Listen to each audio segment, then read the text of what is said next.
নম্বরে শিরিক করতে নিষেধ করেছেন। 2 নম্বরে আল্লাহ বলেন তোমরা মরা কোনো প্রাণী খাইবা না, কারণ মরা প্রাণীর ভিতরে মৃত্যু যখন হয় অটোমেটিক জীবাণু থেকে সেটাকে গ্রাস করে ফেলে, তার মধ্যে জীবাণু এসে যায়, পোকামাকড়ে সেটাকে গ্রেপ্তার করে নেয়, ধরে নেয়। কোনো বান্দাকে যদি আল্লাহ বলতেন মরা জিনিসও খাও, তখন 2 দিন পর পর মানুষ ডায়রিয়া হইয়া কলেরা হইয়া দুনিয়া থেকে বিদায় নিয়ে দিত। আমার আল্লাহ বলে বান্দা না না, ওই সমস্ত প্রাণী তোমার জন্য আমি আল্লাহ খাওয়া জায়েজ রাখি নাই। তুমি খাইবা তরু তাজা নিজের হাতে আমার নামে জবে দিয়া সেই পশুগুলা খাইবা। কোন সুবহানাল্লাহ। আল্লাহ কত দয়াবান, কত মেহেরবান, কিন্তু বড় নেমাখারাম আমরা, বড় কপাল পোড়া আমরা। আল্লাহর দেওয়া হক বিধানগুলোকে আমরা মানি না, আল্লাহ যেগুলোকে নিষেধ করেছেন সেগুলোর দিকে আমরা বেশি দাবিত হই। আল্লাহ কয় এই জিনিস খাইও না, বিষাক্ত কোনো প্রাণী খাইও না, কিন্তু বাংলার জমিনের অনেক যুবকরা বিভিন্ন জায়গায় ঘুরতে যাইয়া অক্টোপাস খায়, বিভিন্ন ধরনের পোকামাকড় খায়, এটাকে তারা এনজয় হিসেবে নেয়। আল্লাহ বলেন বান্দা তোমরা শরাব খাইও না, মদ খাইও না, মদের ভিতরে তোমাদের ভিতরে যে উপকার তার থেকে ক্ষতি বেশি। মদ খাওয়ার দ্বারা, মদ তো ভালো কোনো জিনিস না, ভালো কোনো কলের পানি না, কোনো পুষ্কুনির পানি না, বরং একটা পচা কোনো ফল, সেটাকে পচাইয়া গলাইয়া সেটাকে একটা নির্যাস বের করিয়া সেটাকে খাওয়া হয়, খাইলে অটোমেটিক মাথাটা নষ্ট হয়ে যায়, এইটার নাম হলো মদ। আল্লাহ কয় মদ খাইলে তো শরীরের ক্ষতি, সুতরাং তুই এটা কোনোদিন মদ খাবি না। আমার আল্লাহ কয় তোরে যা খাইতে কইছি সেইগুলা খা, ওই খাওয়ার মধ্যে তোর বরকত হবে, তোর শরীর ভালো থাকবে, কিন্তু আমি আল্লাহর হুকুম ছাড়া তুই যদি অন্য কিছু খাও তোর জীবনে বড় মুসিবত আর কষ্ট এসে যাবে। আল্লাহ রাব্বুল আলামিন খাইতে বলছেন, ঘুমাইতে বলছেন, আল্লাহ তাআলা ঘুরতেও বলেছেন, কিন্তু কিছু কিছু বিষয় আল্লাহ নিষেধ করে দিয়েছেন, কারণ যেগুলোর ভিতরে বান্দার কল্যাণ সেগুলোকে আল্লাহ আদেশ দিয়ে দিয়েছেন, যেগুলোর ভিতরে বান্দার কল্যাণ নাই সেগুলো থেকে আল্লাহ বান্দাকে হেফাজতে থাকতে আদেশ দিয়েছেন, ঠিক কিনা? এর মানে বুঝলাম আল্লাহ সব আদেশের ভিতরে আমাদের কি আছে? কল্যাণ আছে। কারণ কি আছে? কল্যাণ আছে, উপকার আছে। আল্লাহ যে আদেশ দিছে সব আদেশের ভিতরে বিনা দ্বিধায় আমার আল্লাহর সব আদেশগুলো মেনে নিতে, এটা মুসলমানদের, মুমিনের কোনো দ্বিধা থাকতে পারে না। আল্লাহ রাব্বুল আলামিন বললেন জান্নাতের ভিতরে আমাদের আদি মাতা, আদি পিতা আদম হাওয়াকে থাকার পর বললেন তোমরা এখানে যা মনে চায় তাই খাও, কোনো নিষেধ নাই, কিন্তু সাবধান, লা তাকরাবা হাযিহি শাজারা, ওই যে গাছটা দেখতেছো ওই গাছের ধারে কাছেও যাইবা না। কিন্তু শয়তানের ধোকায় পড়ে ও দুনিয়ার মুসলমান, দেখেন আমাদের আদি পিতা কিন্তু ভুল করেছেন, আদি মাতা কিন্তু ভুল করেছেন, ভুল করার পরেও তারা আল্লাহর কাছে প্রেরিত, আল্লাহর কাছে মনোনীত, আল্লাহর কাছে পছন্দনীয় বান্দা হয়ে গেছে। কেমনে জানেননি? কারণ ভুল করিয়া, গুনাহ করিয়া একটা সেকেন্ড তারা ইস্তেকামত থাকে নাই। যখনই বুঝতে পারছে আল্লাহর আদেশ লঙ্ঘন হয়ে গেছে, সাথে সাথে মাওলার দরবারে তওবা ইস্তেগফারের মাধ্যমে আল্লাহর থেকে ক্ষমা নিয়ে নিছে। কোন সুবহানাল্লাহ। আল্লাহ বান্দাদেরকে বুঝায়, ও দুনিয়ার মানুষ, ভুল অবশ্যই তোমার দ্বারা হবে, যেহেতু তোমার পিতা আদমের দ্বারা ভুল হয়েছে, তোমার দ্বারাও ভুল হবে। আদমের দ্বারাও যেহেতু একটা অন্যভাবে শয়তানের ধোকায় পড়িয়া, নফসের ধোকায় পড়িয়া একটা গুনাহ হয়ে গেছে, তোমার দ্বারাও গুনাহ হবে। তোমার বাপ যা করছে তুমিও সেইটা করো, তাইলে তোমার জীবন সফল হয়ে যাবে, তোমার বাবার মতো তুমিও আমি আল্লাহর কাছে শ্রেষ্ঠ হইয়া যাইবা। কোন সুবহানাল্লাহ। ভুল করা কি খারাপ? এটা কি কোনো দোষের বিষয়? ভুল হইতে পারে কি পারে না? গুনাহ হইতে পারে কি পারে না? এই শয়তান ছাগল, এর শয়তানের কোনো ভুল হয় না। এক কিতাবের মধ্যে লেখছে শয়তানের কি হয় না? কোনো ভুল হয় না। শয়তান তো শয়তান, আল্লাহ ওরে এমন পাওয়ার দিয়ে দিছে দুনিয়ার ভিতরেই হয় সব করতে পারে, যা মনে চায় তাই করতে পারে। নামাজের সময়ও কোনো মুমিন যখন নামাজে দাঁড়ায়, তার সার রগ থেকে শয়তান মশার মতো আসিয়া সার রগের মধ্যে মশার হুলের মতো একটা ওয়াসওয়াসা ঢুকিয়ে দেয়, দিয়া ওই বান্দার পুরা শরীরটাকে কন্ট্রোল করে ফেলায়। নামাজের মধ্যে বান্দা আল্লাহর মনস্ক থাকে না, বরং দুনিয়ার মনস্ক হয়ে যায়। আমার আল্লাহ কি আদেশ দিছে জানেন? কোনো বান্দার যদি দিল এদিক সেদিক চলে যায়, তারপরও নামাজ ভাঙবে না। কোন সুবহানাল্লাহ। ইসলামটা বোঝেন একটু। দেখবেন আল্লাহ কি করছে, আপনার জন্য কি করছে। বলে যে নামাজের ভিতরে তুমি একটা জিনিসের দিকে রে শয়তান তোমার দিলটাকে চক্ষুটাকে ঘুরিয়ে দিছে, তুমি একটা লেখা বুঝিয়েই ফেলছো, ঘড়ির টাইম বুঝিয়ে ফেলছো, না না তোমার নামাজ ভাঙ্গে নাই, তুমি বুঝতে পারছো এটা তো ভুল করছো, সাথে সাথে চোখটারে ফিরাই নাও। আল্লাহ কয় তোর নামাজ তো ভাঙ্গে নাই, বরং তোর আমল নামায় আমি আল্লাহ আরো বেশি সওয়াব দিয়া দিলাম। কোন সুবহানাল্লাহ। কেন? বলে যে শয়তান তোর দিলটাকে ঘুরাইয়া ঘড়ির দিকে নিছে, আর তুই আমার ভয়ে আমার মোহাব্বতে ঘড়ির দিকে সরাইয়া আবার সেজদা যেখানে দাও সেখানে নিছো। আমি আল্লাহ তোর প্রতি খুশি হয়ে গেলাম, তোর জিন্দেগিতে কোনো টেনশন নাই, তোর এই নামাজটাকে আমি আল্লাহ কবুল করে নিলাম। কোন সুবহানাল্লাহ। বুঝছেন? আল্লাহরে বোঝেন। আল্লাহ রাব্বুল আলামিন বলে বান্দা আদম আর হাওয়াকে বললেন তোমরা থাকো, খাও পান করো, কোনো সমস্যা নাই, কিন্তু ওই যে গাছ দেখতেছো ওই গাছের ফল খাওয়া তো দূরের কথা, ধারে কাছেও যাইবা না। আদম আলাইহিস সালাতু ওয়াস সালাম আর হাওয়া আলাইহিস সালাতু ওয়াস সালাম শয়তানের ধোঁকায় পড়ে তারা ফল খেয়ে ফেললেন। খাওয়ার পরে আল্লাহ তাদের জান্নাত থেকে বের করাই দিছে। কয়েক বছর তারা আল্লাহর কাছে কান্নাকাটি করার পর আল্লাহ রাব্বুল আলামিন তাদের কান্নাকে গ্রহণ করে নিছে, তাদেরকে মাফ করে দিছে।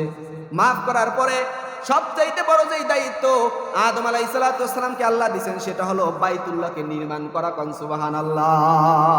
কারণ ফেরেশতারা পানির মধ্যে কোন রকম একটা নির্মাণ করেছিলেন, আবার তো দুনিয়ায় পানি আসছে, ঝড় আসছে, বাইতুল্লাহর রকমের চিহ্ন ছিল, ভিত্তি ছিল, ভিটা ছিল, কিন্তু তার দেওয়াল এগুলো ছিল না। কথা বোঝেন নাই? অনেক ঘর আছে না যেগুলো ঘরের উপরে টিন নেই, চাল নাই, বেড়া নাই, কিন্তু ওই যে ভিটাটা পইরা থাকে ওখানে আবার ঘর উঠানো যায়। আমার আল্লাহর যে ঘর বাইতুল্লাহ, ওই বাইতুল্লাহর ভিটা ছিল কিন্তু তার দেওয়াল এবং সংস্কার ছিল না। আল্লাহ রাব্বুল আলামিন আদম আলাইহিস সালাতু ওয়াস সালামকে আদেশ দিলেন আমার ঘরকে নির্মাণ করো। আদম আলাইহিস সালাতু ওয়াস সালাম আল্লাহর হুকুম পাইয়া ঘরকে নির্মাণ শুরু করে দিলেন। ঘর নির্মাণের পর আদমের পরে অনেক বছর, অনেক হাজার বছর চলে গেছে। এরপরে যাওয়ার পরে আসছে হযরতে নূহ আলাইহিস সালাতু ওয়াস সালাম। নূহ আলাইহিস সালাতু ওয়াস সালামের কাহিনী তো সবাই জানেন। ওই যে প্লাবন হইছে, দেশটার মধ্যে পানিতে একদম সব ভরে তছনছ হয়ে গেছে, একদম সব আল্লাহ ধ্বংস করে দিয়েছেন। তারপরে আল্লাহ রাব্বুল আলামিন নূহ আলাইহিস সালাতু ওয়াস সালামকে আদেশ দিলেন, নূহ তুমি আমার ঘরকে পুনরায় নির্মাণ করো। কোন সুবহানাল্লাহ। ঘর ধ্বংস হইছে কেমনে? ওই যে নূহ আলাইহিস সালাতু ওয়াস সালাম 950 বছর দাওয়াত দিয়েছে। কয় বছর? 950 বছর দাওয়াত দিছে। তাহলে বাঁচছে কয় বছর আল্লাহই ভালো জানে। আগের জমানার মানুষ 200 বছর 300 বছর হায়াত পাইতে।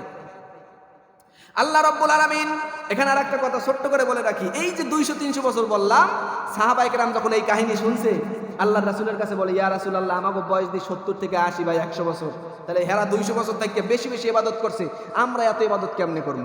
আল্লাহর রাসূল বলে, সাহাবীরা আমার, আগের জামানায় যারা 200 বছর 300 বছর বয়সে যে ইবাদত করছে, যেই সময়ে তারা ইবাদত করছে, আমার এই উম্মতগণ যদি 70-80 বছরে এই ইবাদত করে, তাদের 200-300 বছরের চাইতেও বেশি সওয়াব আল্লাহ তোমাদের আমলনামায় দিয়ে দিবে। কথা বুঝছেন? একবার সুবহানাল্লাহ কইলে সওয়াব। রমজান মাস গেছে না, কি আগুনের অফার গেছে, একবার সুবহানাল্লাহ কইলে ফরজের সওয়াব, একটা ফরজ আদায় করলে 70টা ফরজের সওয়াব। কথা বোঝেন কিছু? তাহলে আল্লাহ অফার দিয়ে রাখছে। যাই হোক, বলতেছিলাম আদম আলাইহিস সালাতু ওয়াস সালাম আর হাওয়া আলাইহিস সালাতু ওয়াস সালামের পরে হযরতে নূহ আলাইহিস সালাতু ওয়াস সালাম দুনিয়ার মধ্যে যখন তিনি 950 বছর দাওয়াত দিতেছিলেন, মাত্র 40 জন মুসলমান হইছে। কোন সুবহানাল্লাহ। এই 40 জন থেকে আমরা আসছি। 40 জনের মধ্যে থেকে আমাদের বংশ পরস্পরা। 40 জন আসার পরে প্লাবনে তো কিছুই রয় নাই, শুধুমাত্র নৌকাটা ছাড়া, আর সব তো আল্লাহ ধ্বংস করে দিছে। বাইতুল্লাহকেও আল্লাহ শুধুমাত্র একটা স্থাপনার ভিতরে রাখছে। বাইতুল্লাহর যে ঘরের ভিত্তি সেটাকে আল্লাহ রেখে দিয়েছেন।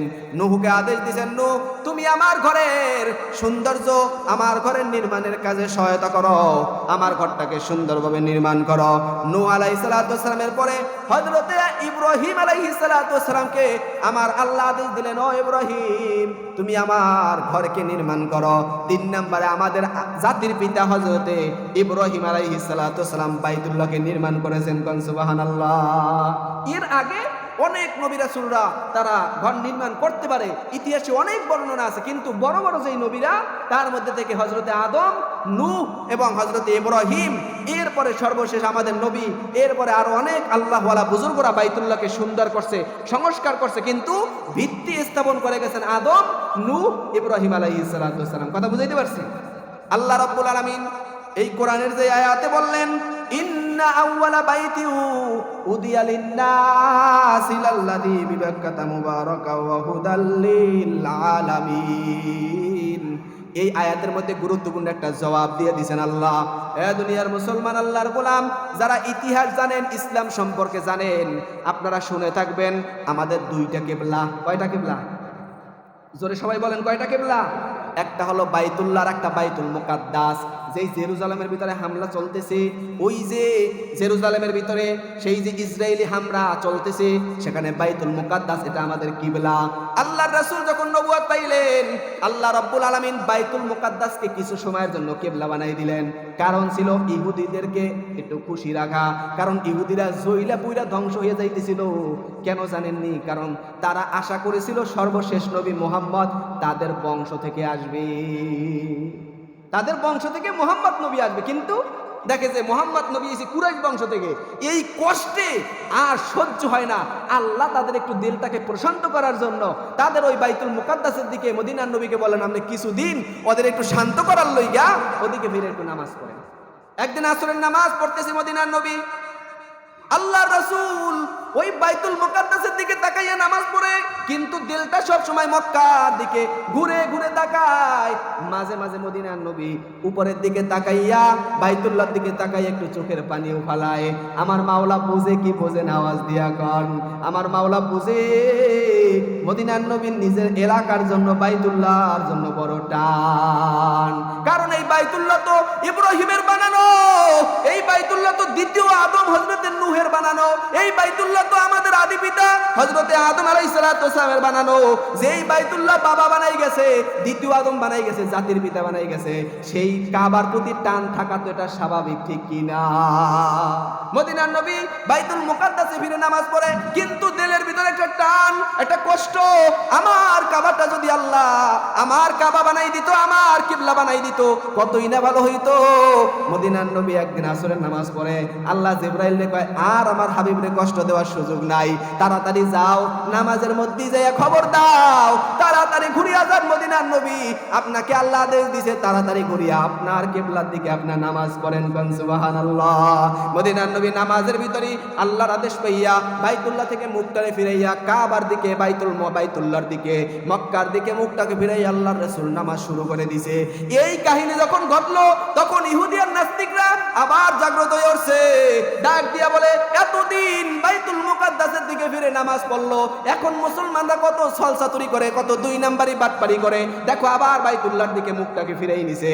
তারা ভণ্ড বাটপার। আমার আল্লাহ কয়, ও ইহুদি নাসারারা রে, তারা ভণ্ড বাটপার না, বরং তোরা হইলি সবচাইতে বড় ভণ্ড আর বাটপার। আমার আল্লাহ কোরআনের আয়াত নাজিল করলেন, ইন্না আউওয়ালা বাইতি উযিয়া লিন-নাস, ও ইহুদি সম্প্রদায় শোনো, তোমাদের বাইতুল মুকাদ্দাসকে তো কিছু সময়ের জন্য অস্থায়ী বানাইছিলাম, অস্থায়ী কাবা বানাইছিলাম, কিন্তু এই কাবা তো একদম দুনিয়া যখন হয়েছে তখন থেকে এইটাই কাবা। কথা বুঝাইতে পারছি? কাবার ইতিহাস সংক্ষিপ্তভাবে বললাম। এই কাবা বানাইছেন ইব্রাহিম আলাইহিস সালাতু ওয়াস সালাম। এই কাবার সাথে সম্পর্ক, সামনে যে কোরবানি আসতেছে, এই কোরবানির বড় হৃদয় বিদারক ঘটনা এই কাবার সাথে সম্পর্কিত। জাতির পিতা হযরতে ইব্রাহিম আলাইহিস সালাতু ওয়াস সালাম যখন এই কাবাকে নির্মাণ করলেন, আল্লাহ রাব্বুল আলামিন কোরআনের মধ্যে আরো একটা নিদর্শন দিয়ে দিছে। আবার ওই কাফের বেঈমানরা আর ইহুদি নাস্তিকরা বলবে, কোনো প্রমাণ ছাড়া আমরা কথা মানি না।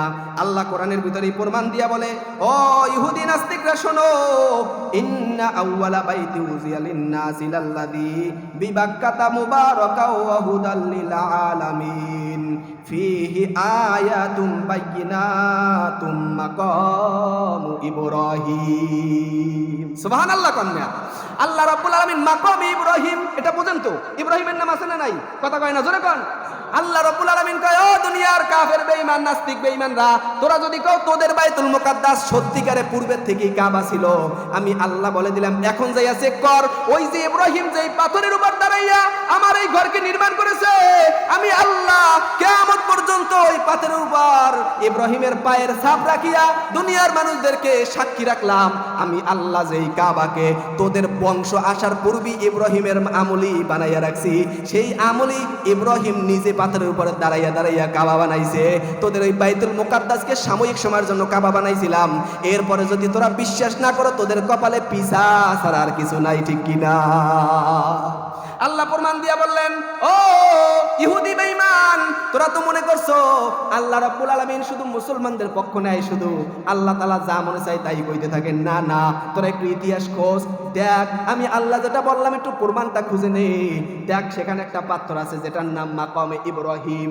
যারা হাজী সাহেব আছেন দেখছেন মাকামে ইব্রাহিমের উপর এখন পর্যন্ত হযরত ইব্রাহিম আলাইহিস সালামের পায়ের ছাপটা এখনো আছে। হাদিসের ভিতরে কিতাবের ভিতরে আসছে ওই পাথরের উপর দাঁড়াইয়া আমাদের জাতির পিতা হযরত ইব্রাহিম আলাইহিস সালাম কাবার ভিত্তিগুলো স্থাপন করেছেন। আর ইসমাইল আলাইহিস সালাম ওই যে মাল মেডিসিনগুলা বিভিন্নভাবে মিশাইয়া হযরত ইব্রাহিমের কাছে দিয়েছেন। কোন সুবহানাল্লাহ। আল্লাহ রাব্বুল আলামিন এমন ভাবে পাথরটাকে রাখছেন, ওই পাথরটা যখন প্রয়োজন হইতো উপরের দিকে উঠতো, আবার যখন প্রয়োজন হইতো নিচের দিকে নামতো। আমার আল্লাহ সেটাকে একটা লিফট বানাই দিয়েছে। কোন সুবহানাল্লাহ। আর আজগো এখন লিফট বানাইছে, এই যে কে মুসলমান আশ্চর্য হয়ে যায়, ওরে বাবা রে বাবা, কাফের বেঈমানরাই বড় জ্ঞানী। আরে মূর্খ, এই লিফট আমার আল্লাহ আরো 2-300 বছর আগে ইব্রাহিমের মাধ্যমে বানাই দিয়ে গেছে, ঠিক কিনা? আজকে কোনো কাফের বেঈমান যদি একটা ওয়ারলেস বানায় সেটা দেখে মুসলমান আশ্চর্য হয়ে যায়। কোনো কাফের বেঈমান যদি আশ্চর্যজনক কোনো হেলিকপ্টার বানায় সেটা দেখে আশ্চর্য হয়ে যায়। অথচ এই বেঈমান, এই মুনাফিক, এই মাথায় গোবরওয়ালা পাবলিক গুলা বোঝে না আমার আল্লাহ একটা ফড়িং রে কেমনে উড়ায়, একটা কাক রে কেমনে উড়ায়, একটা পাখিকে কেমনে উড়ায়। এইটা দেখে আশ্চর্য হয় না, বরং মেশিন দিয়া, তেল দিয়া, বিভিন্ন পাইলট দিয়ে চালায়। ওইটা দেখে আশ্চর্য হইয়া ওই বিজ্ঞানীকে ভক্ত হইয়া যায়। কিন্তু আমার মাওলা কোনো মেডিসিন ছাড়া একটা পাখিকে উড়াইয়া চলায়, সেইটা দেখে আমার মাওলার ভক্ত হয় না। কপালে তো পিসা ছাড়া আর কিছুই নাই, ঠিক কিনা? আল্লাহ দাঁত ভাঙ্গা জবাব দিয়ে দিলেন, কারণ ভিতর থেকে হামলা করো। কেডা কয়? ইহুদিরা কয়। কি কয়? কয় যে তোমরা বাহির থেকে হামলা করবা আর আমরা ভিতর থেকে হামলা করবো। দেখছেন কত বড় কুত্তেডি? ভিতর থেকে হামলা করতে কয় আর বাহির থেকে হামলা করতে কয়। মুসলমানদেরকে নিশ্চিহ্ন করে দিবে, কিন্তু আল্লাহ যদি চায় কেউ কি কাউকে নিশ্চিহ্ন করতে পারবে নাকি? আওয়াজ দিয়া কন। সেটা হলো ইব্রাহিমের একটা নিদর্শন, মাকামে ইব্রাহিম। এই মাকামে ইব্রাহিমের উপর দাঁড়াইয়া ইব্রাহিম আলাইহিস সালাম বাইতুল্লাহকে নির্মাণ করেছেন। ওমান দাখালাহু কানা আমিনা। আল্লাহ বলেন যারা সেই ঘরের মধ্যে প্রবেশ করবে, এখন পর্যন্ত ওই রায় আছে, যারা ওই ঘরে প্রবেশ করবে সে যত বড় গুনাহগার হোক তার গায়ে একটা ফুলের টোক্কা দেওয়া জায়েজ নাই। এমনকি হাজী সাহেবরা শুনছি, আমি তো হজে যাইনি, আল্লাহ যেন আমার যাওয়ার তৌফিক দেয় এবং আপনাদের সবাইরে যাওয়ার তৌফিক দেয়। কারণ আমিন। যারা একবার গেছেন বারে বারে আল্লাহ তাআলা কাবা, ওই মক্কা, মদিনা জিয়ারত করার তৌফিক দান করে, বলেন আমিন। শুনছি সেই মক্কার ভিতরে নাকি অনেক কবুতর আছে, গায়ে আইয়ে পড়ে। বিভিন্ন জঙ্গল থেকে অনেক প্রাণী আছে, খরগোশ আছে, বিভিন্ন ধরনের হরিণ আছে, কিন্তু ধরার কোনো কি নাই, সুযোগ নাই। আল্লাহ বলে দিয়েছেন ওমান দাখালাহু